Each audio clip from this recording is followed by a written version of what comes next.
Ya, kembali lagi bersama kita Kartes PSE.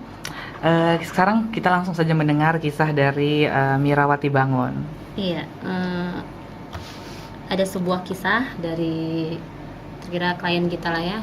Dia pengguna narkotika jarum suntik, dan baru beberapa hari yang lalu saya ketemu dengan dia. Sebenarnya bukan sharing, cuman kumpul-kumpul. Kemungkinan kalau kita bercerita langsung, dia tidak mau menceritakan apa yang ada di dalam benaknya. Tapi kalau kita kemarin tuh saya kasih media, jadi dia mulai bercerita di kertas, berceritakan tentang kekecewaan dia kepada keluarganya. Awalnya kemungkinan dulunya waktu dia sekolah itu diberi kepercayaan penuh kepada dia. Dia menulis, apapun yang aku lakukan walaupun dia sadar itu salah, tapi selalu dipercayai oleh keluarganya gitu. Tapi mungkin dari akibat kepercayaan itu yang dia dapat itu,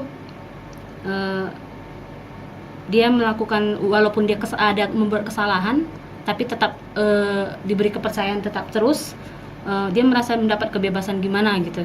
Lalu setelah dia tamat sekolah, dia bekerja di suatu perusahaan, di sebuah perusahaan dengan mendapat gaji yang cukup lumayan besar pada saat dia itu.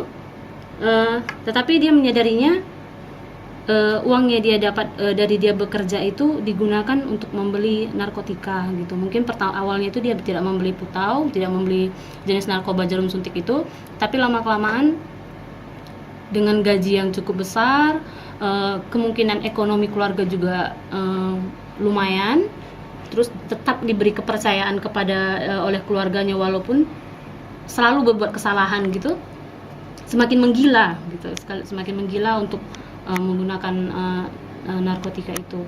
Sampai satu saat dia itu efek samping dari narkotika itu kita ketahui ada telur adiksi ya, yang dia bermasalah dengan narkotika itu sendiri, uang juga kriminal. Nah dia sudah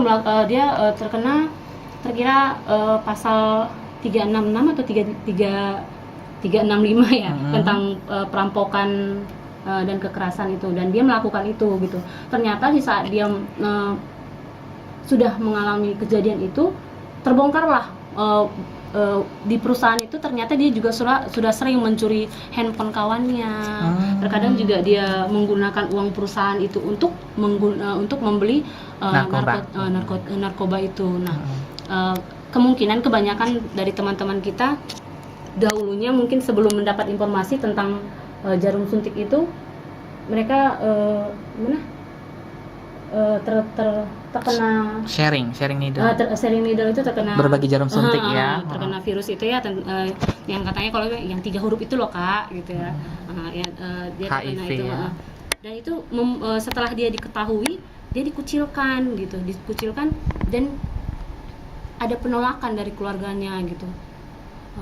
Dia seharusnya kalau ada teman atau keluarga kita yang terkena, yang terinfeksi, bukan terinfeksi, apa sih, menggunakan narkotika, ketahuan, jangan dihakimin gitu ya, tapi dirangkul.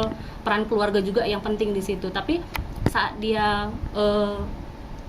sudah mengalami hal-hal yang itu, seolah-olah dia merasakan nih,